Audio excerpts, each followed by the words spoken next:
Well, greetings, ladies and gentlemen, and welcome to another TenX Strategies webinar on how you can go big with your marketing and fundraising in a way that you can advance your mission much more effectively, really transform your effectiveness, and 10x your fundraising, reaching so many more people.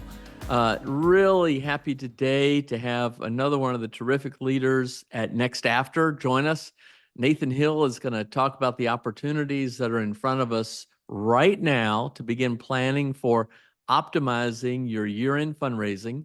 If you were with us last week with John Davis from the Leadership Institute, John talked a lot about from how they're mostly from a direct mail standpoint, to some degree major donors, how Leadership Institute begins preparing, frankly, even weeks ago on how to take advantage of the year-end generosity that occurs. But now we're going to dip into the digital space, and perhaps this is an even bigger opportunity. We've been talking about how 30% of charitable giving occurs in the month of December, and 10% of all charitable giving can happen in the last 3 days of the calendar year. And, there are some organizations that actually close their doors and take the week off between Christmas and New Year's, which is insane because you're leaving so much money on the table, so to speak, that could be used to advance your mission.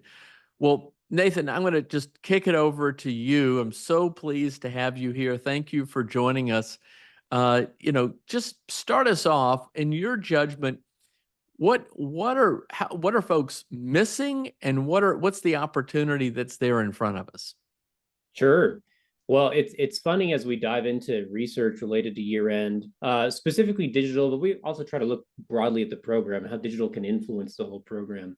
You mentioned lots of people close their doors for the last week of the year. Sometimes it feels like they close their doors for the month of December and beyond when we're going and actually looking at, the volume of communication that's coming in.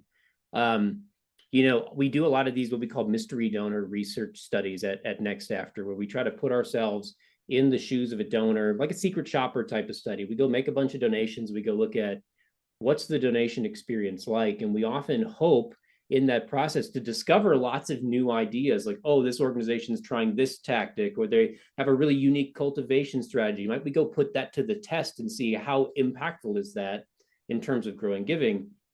Oftentimes what we find is that many organizations just aren't doing like the basic kind of blocking and tackling things. And so that's what we'll get into today in some degree as we look at some benchmark data. We'll look a bit at Giving Tuesday, December 31st, how those kind of compare. But that's kind of the overall trend that we see, not just looking back at 2023, but as far back as we've been conducting this type of research, is there's this common underlying trend of many organizations don't have the essentials in place to go communicate effectively, especially during such a critical season like year-end. Well, thanks. And Nathan, I think you've got some slides to share. Ladies and gentlemen, if you're not familiar, NextAfter, which is based in Plano, Texas, founded by Tim Kucheriak and Jeff Giddens have both led a number of previous webinar presentations, have spoken to us over the years. Many of you will work with them closely. They have helped supercharge your fundraising efforts already through your online programs. But they have something called the NextAfter Institute. Nathan is the vice president of that, and they do a tremendous amount of experimentation, testing, really understanding how optimization can occur in this space. And what I love so much about it, the great thing about direct response, whether it's direct mail, digital, is you can measure the consequences of actions you take. And it begins to help you understand what makes a difference. A/B testing, how does A relate to B? What should you do more of? What should you do less of? What you cut? And this is the kind of stuff that Nathan's going to share today. This is not speculative. This is not just, intuitive notions about what should work. And by the way, as we know, in most fundraising is counterintuitive. What we would think would work doesn't. What we would think doesn't work does. But what Nathan is sharing is based purely on an enormous amount of data collected and analyzed. So his advice, his insights really have a pack a powerful punch. So Nathan, walk us through how we should be thinking about this. Sure. Well, thanks for that setup. I often try to tell people, like, I'm going to do my best to remove my opinion and remove my my gut feeling about what it should be or what I want it to be. We're going to try to lean on the data. Hard to remove all of your bias, but I'm going to do my best. We can dive in. I'll share my screen. I've got a few different just data points I'd love to share with you all today, because I think they're really impactful for how we go start to plan your year-end communication as it relates to digital. So we'll touch on a few multi-channel things today as well. But really, we're going to zero in specifically on email. And good news, there's always time to optimize in the digital space. So I know we're getting really close to that year-end season actually starting and hitting, but there's always room to add an email, tweak some copy, run some tests, all that sort of stuff. Here's what we see in terms of benchmarking. I know we'll spend some time diving into more nuanced tactics and ideas, but high level, on the digital side, as we're looking at the various organizations that we work with here at NextAfter, looking back at 2023, what we saw was the last 45 days of the year, which is typically how we benchmark the year-end season, November 15th through December 31st. We saw that 38.7% of online donations came in during that 45-day window. That's quite a lot of revenue in a very short amount of time. We'll dive in and we'll look a little bit deeper at okay, what specific time periods is it coming in? What's most important? There's a few different giving days that happen during that season, but this is where we're starting. There's just tremendous amount of revenue on the table.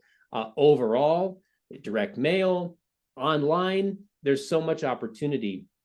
And I always think it's important to drill into this some, because the more training I've done related to year end, the more organizations I've talked to that actually don't know that this is the reality. Maybe they've been living in a world where they only see 10 to 15% coming into that time frame and don't know what the potential opportunity is. So it's always good to share these types of benchmarks to show what's potentially at stake. Because if you want to actually see this type of return, you have to have an effective strategy. And, as I alluded to before, as we conduct these types of research studies, where we're trying to look at what's the donor experience like, what kind of communication are they receiving during various timeframes, what we often find is there's a lot of basic blocking and tackling that's just not being done. And year end is no different. This was one of the more shocking stats as we embarked on a series of research this year. We published 4 different studies, all under the larger umbrella of retention.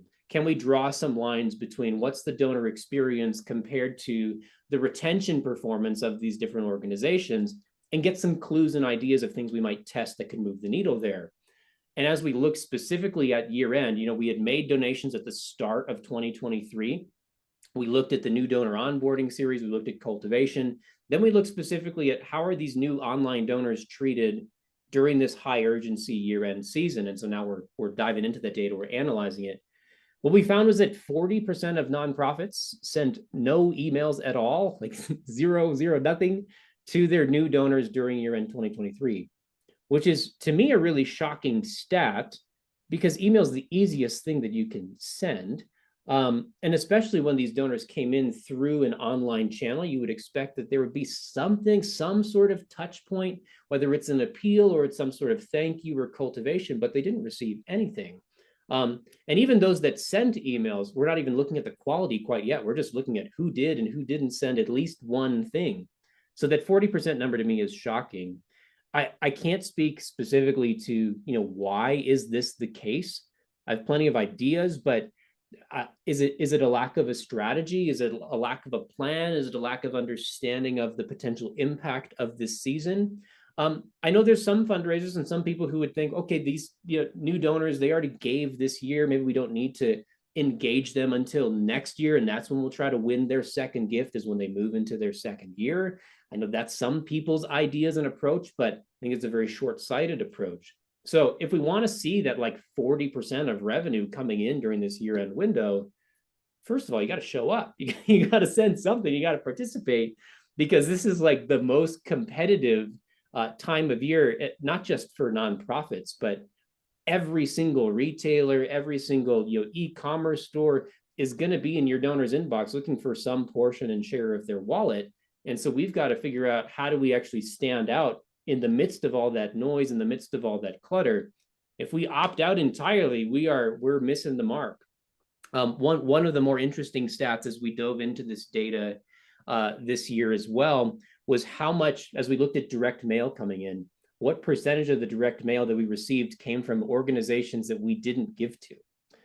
Which is a fun stat, because there's lots of list sharing that happens. There's list buying, there's list renting, and all that sort of stuff. We found that about 30% of the mail that we received came from nonprofits that we hadn't interacted with at all, we had never given to. So if you're not showing up to actually participate, many other organizations are going well out of their way to go buy the information of your donors and are trying to get a portion of their wallet this season. So we've got to show up, we've got to communicate.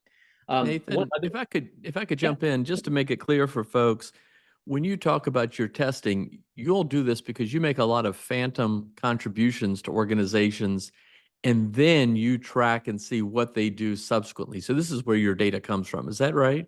Correct. So at the start of 2023, we made about 200 donations, 200 different organizations. The sample size of organizations minimum has $1 million in revenue. We know for a fact that all these organizations have a modern CRM, a tech stack that can support, email communication, automated, personalized journeys. They've got some good tools. On the revenue side, many of these organizations push into the 100 million plus tier as well. So there's good resourcing for these organizations. But yes, we donated to them, and now we're watching subsequently, what is the donor experience like? What direct mail are they sending? What emails are they sending? All that sort of stuff as they theoretically cultivate that new donor in their first year. All right. Well, I'm jumping ahead a little bit, and ladies and gentlemen, if you've got a question, just pop it into the Q&A or the chat anytime. Nathan, you reference, obviously the last 45 days of the year, which are coming up soon. What exactly is Giving Tuesday, and is that the day we should be focused on? Yeah. So what is Giving Tuesday? We could start there. Giving Tuesday. Oh, what's the date this year? I should know it by heart. I think it's December 3rd. It's I think always so. a Tuesday after the U.S. Thanksgiving holiday. And it comes in the midst of a crazy time. You've got like Black Friday, you've got Cyber Monday, which Cyber Monday is effectively like Cyber month and a half at this point. With the, I expect I probably have emails in my promotions tab already promoting deals that are coming. But yeah, then Giving Tuesday happens on December 3rd this year, and it's an international giving day. I know they have like chapters across. Last I checked, it was 60 or 70 plus different countries that have official like Giving Tuesday movements. There's a ton of excitement about Giving Tuesday.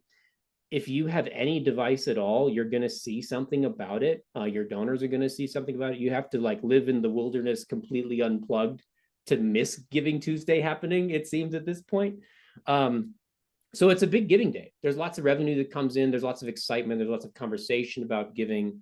I've even seen some research from friends at Classy that are looking at new donor acquisition and how it can actually be a pretty decent day for acquiring new people because there's just so much more exposure, I believe. What's interesting is when you look at how it compares, though, to the rest of the season. Oh, well, before you tap that, I would like to comment and also interested in anybody else's comments here on this. I've been really skeptical about the concept of Giving Tuesday for a long time because my strategy and philosophy is you're talking about long-term, lifetime value, cultivation, really working with every donor possible to understand exactly what they're trying to achieve and to work toward a long-term relationship to achieve that. And Giving Tuesday just seems so transactional and just the antithesis of that other approach. That said, I've come around because, well, there are a lot of people who actually hold back support. They give on Tuesday. And if you're not in that mix, to your earlier point, you're just going to miss out. Any comments on that? Yeah, I mean, you raise a good point. It's worth looking at like the long-term, retention of those donors that come in through Giving Tuesday. But also I think oftentimes when we think about Giving Tuesday, most things we see out there, different experts talking about it, a lot of it's focused on like activating donors through social media and channels like that. The organizations we work with take a wide variety of approaches. approaches. Some are leaning heavily into the Giving Tuesday brand and the Giving Tuesday movement that's happening. Many are not necessarily talking about that, though. They're using the activity that's kind of organically now happening on that day, but presenting a clear value proposition as to, why someone should give. They may run a dedicated campaign with some targets and goals, but it's a great day for even just activating your existing donors, as long as the value proposition is not give to us today on Giving Tuesday because it's a giving day and we have a deadline and a goal. You have to have real value proposition language around what's the impact that this donor can make beyond just the incentives to give. I think that's a thing that gets missed oftentimes in Giving Tuesday and year end in general, is we lean so much into the deadline and the urgency and the incentive, and we miss the actual reason why someone should give. What's the actual impact that they can make along with us by actually donating? And oh, by the way, there's an incentive to give now rather than later. I'm so glad you touched on that. I mean, at the end of the day, it's the offer, it's the unique selling benefit. What is the benefit to the donor? What problem are they working to solve? What progress are they making along the path to solve that problem? And and we've also seen, the worst kind of deadlines are the like fiscal year deadlines or the me deadlines. I've got a deadline tonight. Give to me now so that I can, show a positive result, et cetera, et cetera. So thanks for making that point. But Nathan, so there's Giving Tuesday, December 3rd. Is that the biggest online giving day of the year? It's tempting to think so based on the attention that Giving Tuesday gets. And it's certainly growing, but it pales in comparison still to the last week of the year, and then specifically to December 31st. Amazing. I'll show a couple stats on that just to kind of put it in perspective. This is something we look at every single year because we want to see, is this trend still true? And here's what we're seeing. This is 2023 data. This is looking at the organizations that we're working with. So there's about 30 to 40 organizations in this data set.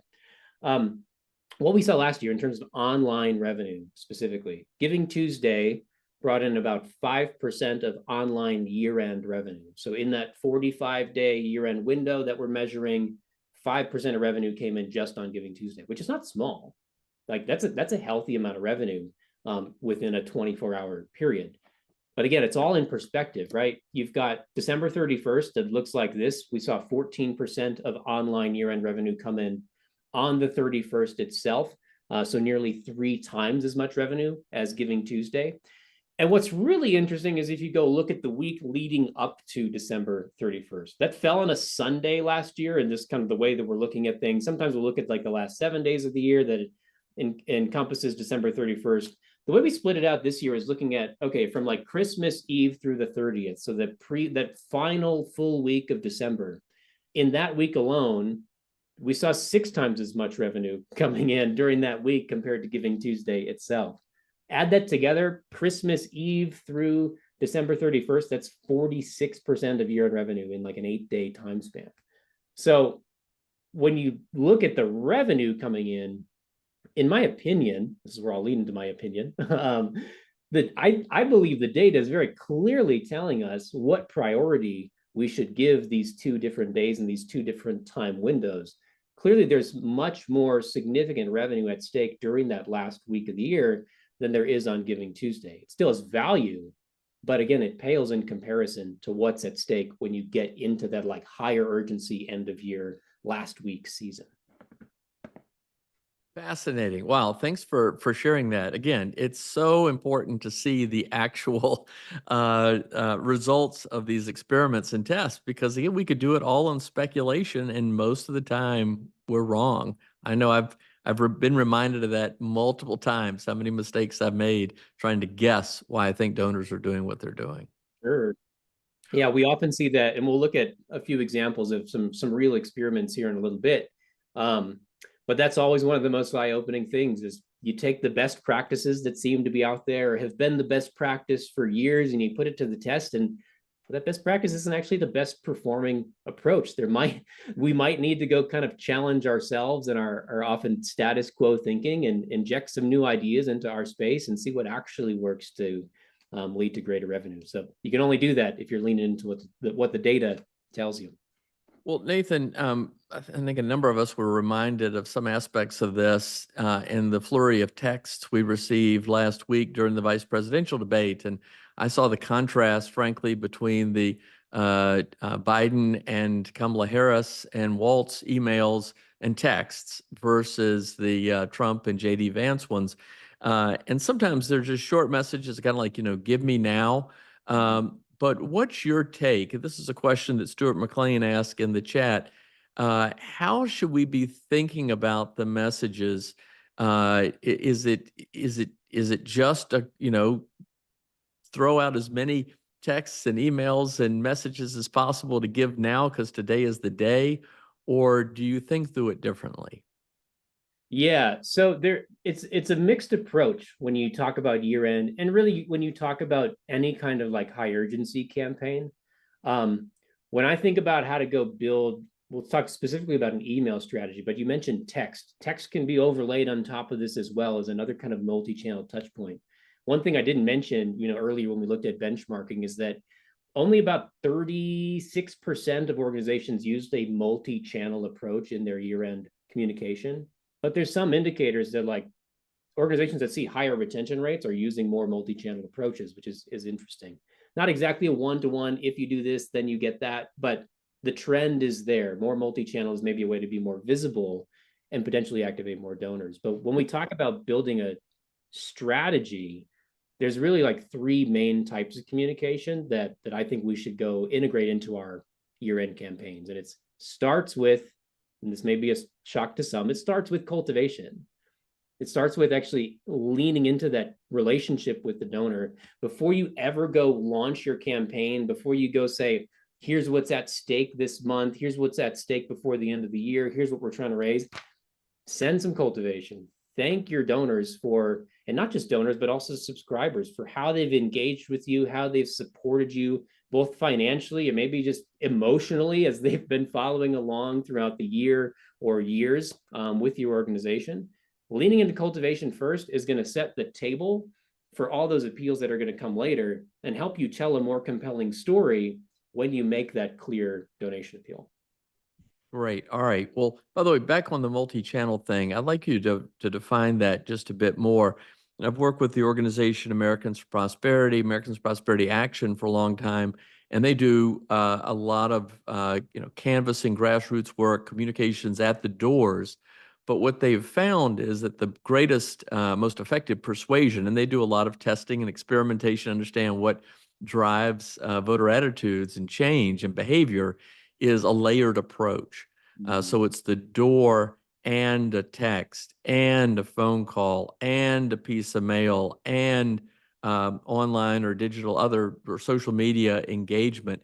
And it's that combination of things that really ends up changing behavior. Would you just define again, what do you mean by multi-channel? And is that what you're saying with respect to how you think about some of the most effective strategies, especially with respect to year end? Yes. When we talk about multi-channel in this case, in this research study, we can't necessarily go look at, like if we go make a donation online, we're not necessarily getting someone showing up on our door and wanting to have a conversation. So we can't quite track like face-to-face interactions and things like that. But we can look at is online communication and direct mail. That we can go look at those two channels and how are they being used to go cultivate and steward the donor. And so that's purely what I mean when I'm saying multi-channel, is just even looking at it through that narrow lens of, if I'm an online donor, are you also communicating with me through the mail? If I'm an offline donor, are you also trying to communicate with me through email? And we've seen just in our own kind of internal benchmarking, if you move someone into that multi-channel relationship, their value goes tremendously up and through the roof. But even for like an offline donor who maybe only gives to you in a face-to-face channel, they only give to you through the mail, maybe they only give at an event, having their email address and having an effective communication plan to cultivate them through email makes them more valuable. It leads to them giving more money, even if they never give to you in an online channel, because now you have a more active way to go cultivate that relationship with ongoing series of communication to bring them into the story of your organization, help them see where their money is going on a week-to-week basis, because that means they're going to be that much more likely to give to you again and then give to you at a higher amount if they feel like they're truly a part of it and they see the ongoing impact of their giving. Awesome.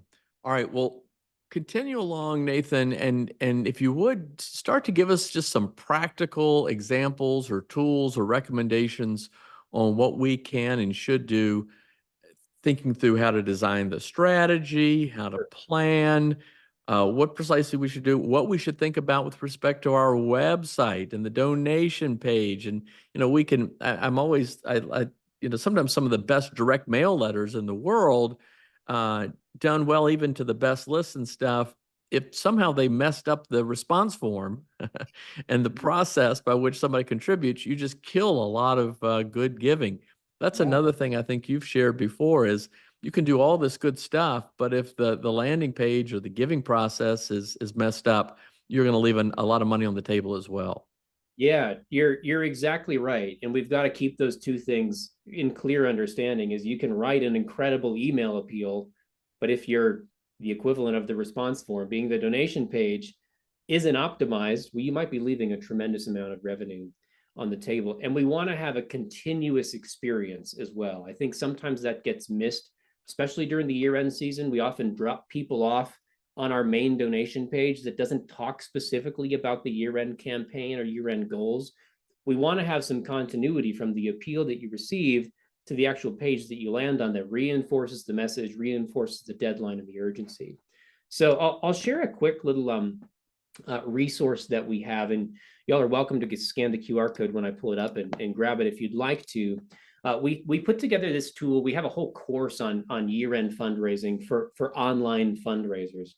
This quick tool walks through about 17 different emails that you can send over the course of the season. And it's tiered into a few different buckets. Like if you've never really run a holistic email campaign before, you probably want to start at like the beginner level, 5 or 6 different emails, but you can work up to what we've called the super advanced fundraisers timeline here. But everything includes, all these emails are divided into 3 main buckets. Again, I mentioned it starts with cultivation. And then you have what I'd call humanized or personalized appeals, and we'll look at a couple of examples of that. And then you have an email that I just like to call the closer. And in the same way where you wouldn't put a closing pitcher in at the beginning of the game, they come in the 8th, 9th inning to close the thing out. You wouldn't put these types of emails at the start of your campaign because they're not going to be nearly as effective. They only work when urgency is really high. So we'll look at a couple of those. But here's a quick cultivation experiment that's really powerful and a go-to one whenever we talk about cultivating donors. This organization was having some issues with their email deliverability. They were seeing higher spam rates. They were seeing lower actual click-throughs and engagement. And so they knew they needed to try something different than their sort of sporadic approach to when they were sending appeals. And what they decided to test was they split their whole email file in half. Half of them got the normal cadence of communication, everything that they had been historically sending. They continued down that path. The other half of their file, all they did was add a weekly cultivation email. It doesn't ask for money. It's not an appeal. There's no unique value proposition that's like unique to this group versus version A. You get an email from a person. Her name is Sarah. You've got sort of this, you can see 3-4 quick paragraph email that looks like an email that Kevin, you and I would send each other just out of Gmail or Outlook. Nothing flashy in the design or anything. It's leading you, all the calls to action lead you to a page to just read more or engage more in the story that they're telling. And what they found was this just one cultivation email every week led to, over a 6-month period, a 42% increase in revenue. Again, no additional appeals, no unique value proposition for this group. All they did was cultivate and bring people more into the ongoing story of the impact that they're making with their giving, and saw this big lift. We see the same type of thing even with small things during the year-end season. This is not an email experiment, but it's more of a direct mail experiment. They took, this organization, same sort of thing, took their whole file during the year-end season, split it in half. Version A gets the normal cadence of communication. Version B, all they did was they sent a Thanksgiving postcard right around the Thanksgiving holiday. It's personalized. It says a Thanksgiving message for you, Kevin. And you open it up, it had an image of the president of the organization with kind of like a little video overlay on it to say, you can go watch this video from the president. It has a short little thank you note in there. And you go to the link that's in the postcard and you go watch this nice video from the president of this organization, just expressing gratitude for you, for how you've supported the organization over the year and all the good things that you're empowering with your giving and with your ongoing support. There was sort of like a PS soft donation ask on that page once you got there. But the primary goal of this was just to cultivate and just to say thank you. And what they saw after all the dust settled at the end of the year-end season was that people who got this one additional postcard were 204% more likely to actually give over the course of the year-end campaign.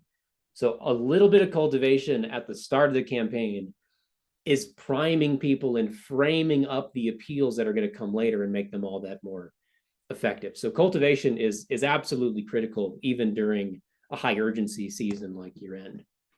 You've got some humanized email appeals, and we could share a million different experiments around these. I'll share one that's just very simple. Version A versus version B. The copy is exactly the same in this email, and we would certainly recommend, based on what we learned from testing, humanized tone, sending from an actual human being, using language that's plain and easy to understand, not super formal brand language, but talking like a human being in the inbox.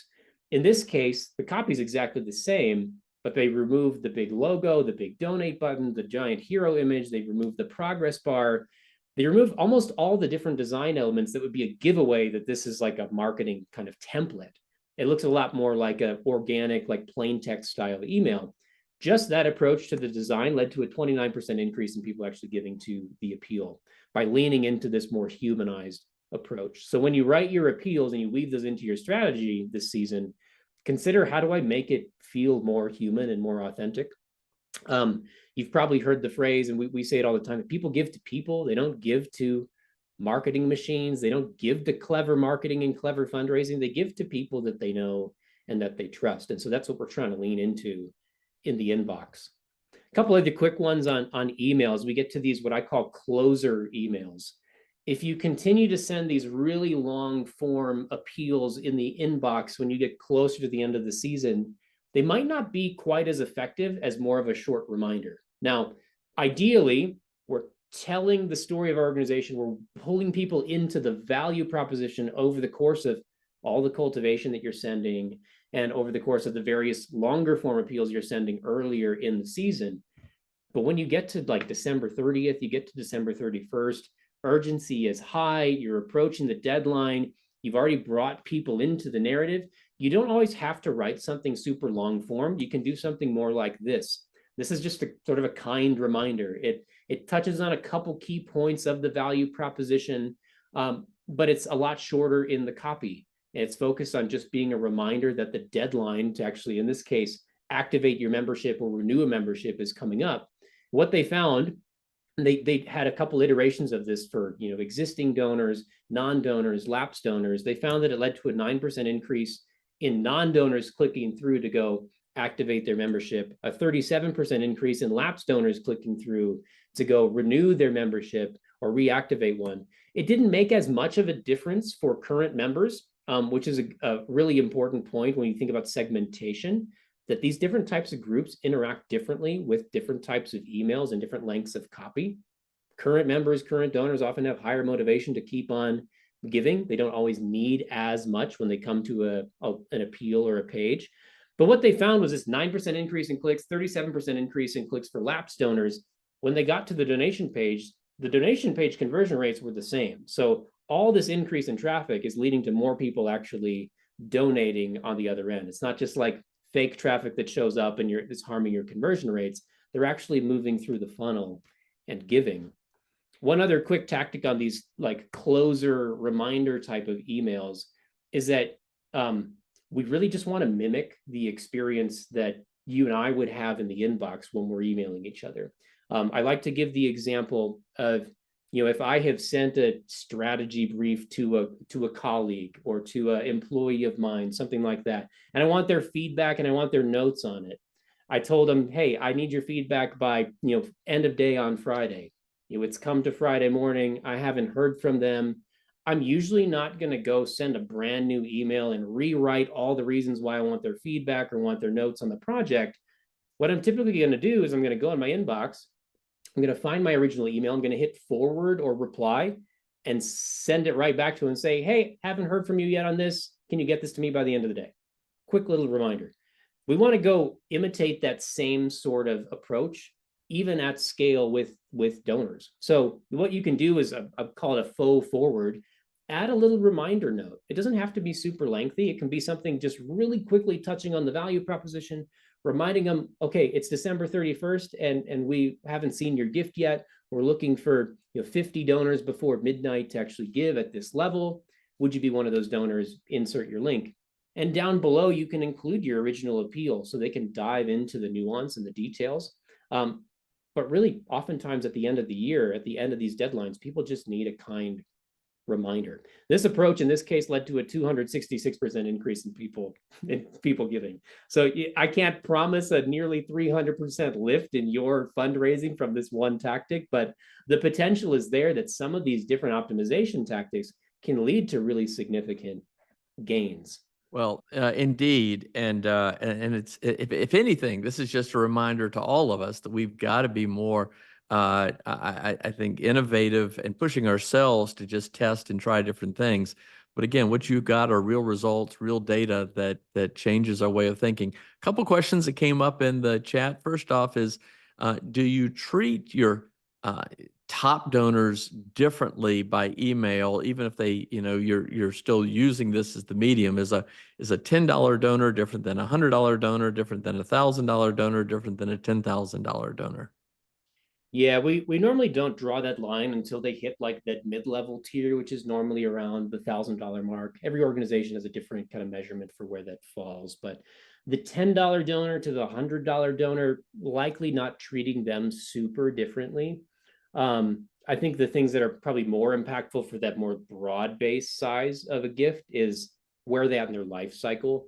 Are they a $10 donor who's given $10 every month or every year and they've been retained for years and years?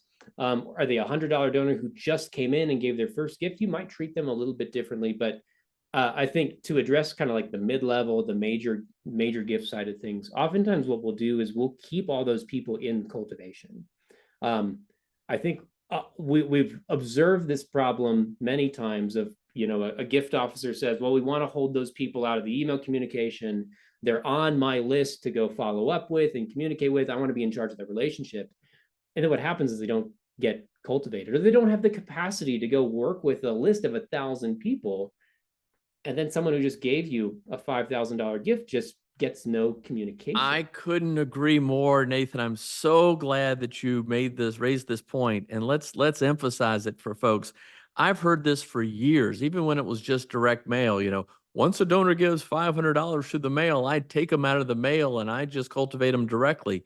Well, there is no superhero who could give the kind of attention to all of those donors that would be otherwise addressed through direct response. And this continues in email. I think there are a couple things worth noting, and I appreciate your comments. One is, just as you say, there's no way you can handle all the cultivation individually. I mean, yes, you want to give that kind of care and attention if you can, but you'll just can't do it or won't do it. Second of all, we forget that first of all, every donor is not ready to receive a message from us when we want them to receive it. They may be on a cruise, they may be at their niece's wedding, they may be at their son's college graduation. Who knows what might be going on? But that repetition or that frequency, you just hit at different times. And so when you take all of your major donors out of even that giving opportunity at the end of the year, one donor may be ready to make a $10,000 contribution, doesn't really see you in the mix, and then goes to an alternative. And we've certainly seen that happen a lot too. I think another example of this is for those who mail newsletters to their donors and have a response envelope in that newsletter. Many times those kinds of things, the newsletter might be generating those contributions, but it also may be that response envelope just happens to be there at the right moment. And that newsletter just kind of reminded the donor, like, oh, yeah, I've been meaning to, I got that letter and I don't know what happened to it, or I got that nice thank you from them the other day. I think I'm going to send a contribution now. And having that there and available makes a big difference. Any comments? Yeah, I mean, when I think about this, I think about this example of, I mean, you can see behind me, I got a couple guitars, I got my guitar amp out here, but I play music and I'll buy some gear from a company called Sweetwater. And the way that they approach cultivation, I just think is fantastic. Everyone who buys anything, whether it's a little patch cable for your guitar rig or you're buying a whole drum kit or something big, you get assigned to a specific rep from Sweetwater. And that person has been in my inbox for years and years and years. They send all the cultivation, they update about different sales and things I might be interested in. I don't spend a crazy amount of money with that company, but I still have like my rep that I hear from. I know that it's automated, but I also know that person by name, and that if I have any questions, if I have any concerns, if I need some advice on should I buy this thing or that thing, I can call my rep or I can email him directly, and his name is Will, and I have a human being that I can interact with. And I think we can apply that same type of approach for these mid-level, even for these major donors. Like there's ways you can use digital tools to go automate some of this cultivation so you can manage a much larger portfolio of donors, but still do it in an authentic and a human way. And that goes back to this humanized appeals, humanized cultivation, sending it not from the brand name, but from a human being, using a plain text style, ongoing, consistent communication to go cultivate these people. But it's done in an automated way at scale while still maintaining the human relationship part. Terrific. All right. One more question in the chat, and then I'll let you continue. And I know we want to be attentive to everybody's time here as well. Can you also do giving days for your organization different than not only end of year, but Giving Tuesday? That is to say, December 15th of every year is our special, as long as there's a good reason to it. Does that work? Yeah, it works for many organizations. I mean, we often, if we're going to go build out a strategy for a client, for a nonprofit, it's going to include a handful of high urgency campaigns. You can get on this cycle, almost like this quarterly cycle, where for you're first thinking about acquisition, and then you're thinking about cultivation, and the end of the quarter you're thinking about activation, and how do I get the people I've been cultivating, who I've brought in over the past couple of months, to actually choose to give, or maybe give that second gift. And one of the best ways to do that is a high urgency campaign. So you want it to be authentic, you want it to be genuine. You don't want to be coming back every month with another like big catastrophic reason why we need your giving. But it just comes back to, do you have an authentic and do you have a meaningful value proposition that you can go present? But yeah, creating some of these giving days, or even just these kind of giving seasons related to a specific goal or a specific outcome, that's definitely a primary strategy for going at activating donors throughout the year, not just during the year-end season. All right, I'm going to continue to monitor the Q&A in the chat, but Nathan, bring us home. Just give us the specifics at this point that you'd recommend that we put into place and begin to think through this. I know a lot of folks are going to want to follow up with you and your team at NextAfter. I will have a recording of this available for folks so they can go back and make sure they got the notes, maybe share it with some of their colleagues, but bring us home. Yeah, I mean, the specific things I think you should consider. I mean, there's lots we could go talk about with donation pages and traffic. If you don't mind, let me just share one of those, because I think it's an important thing for this season. Oftentimes you have lots of traffic that's coming to your donation page or to your website, and they're often highly motivated. There's lots of little things you can do, like, this is an exit intent pop-up example. Before you exit the page, will you consider something? They're asking you to become a Caring Bridge partner, giving on a recurring basis.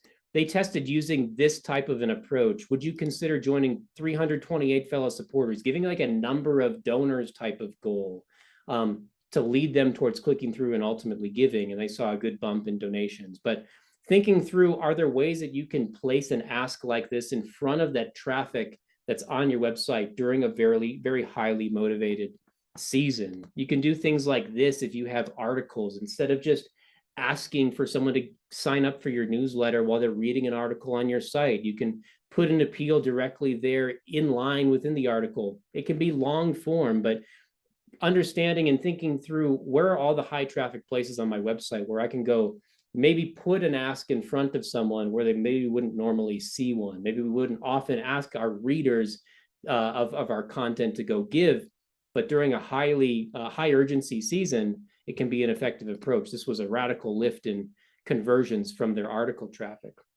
And then at the end of the day, when it comes to that donation page, just thinking through, how do I communicate, and this is true across all of your fundraising, but how do I communicate an effective, meaningful value proposition during the season?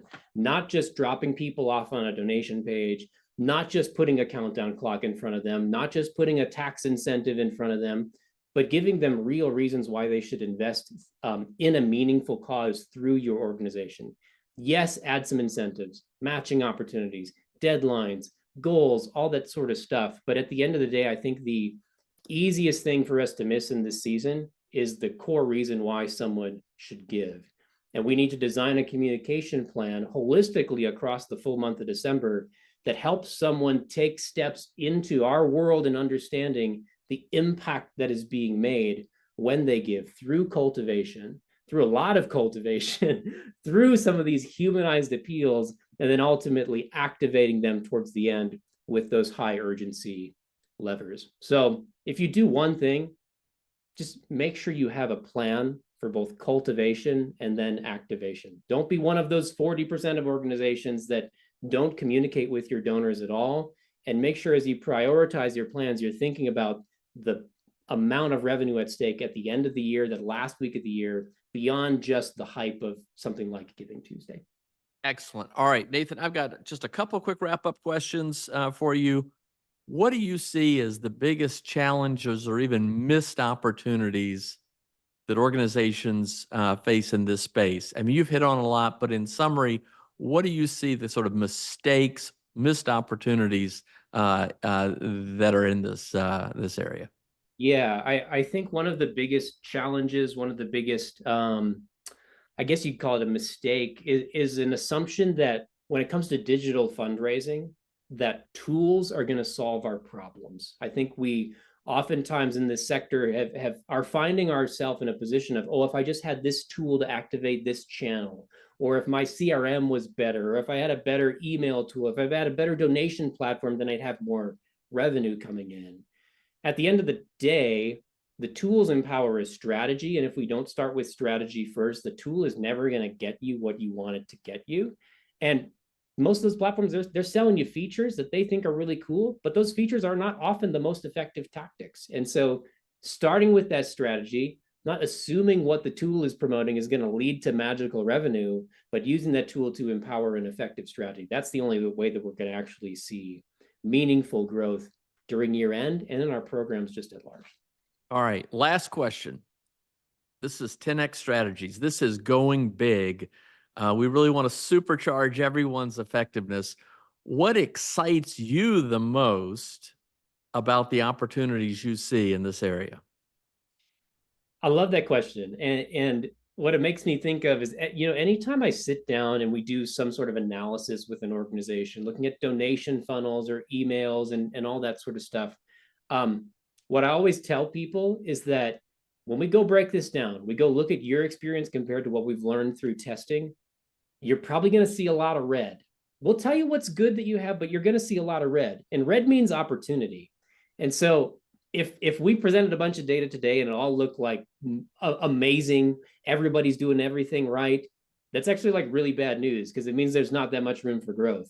When we go look at studies like this and data like what we've looked at today, it shows that the opportunity for growth is huge. So if you're finding yourself stuck and wondering, how do we actually get to growth? Is there even any more out there for us to grow into to increase our impact? The opportunity is huge, but it starts with challenging the status quo and the assumptions of what we have always held to be true about what works in digital, what works even in direct mail, but challenging those things, being willing to test new ideas. And I see that there is this growing appetite for people to do that, challenge the status quo and actually test something new, give our donors the voice to tell us what works by looking at the data.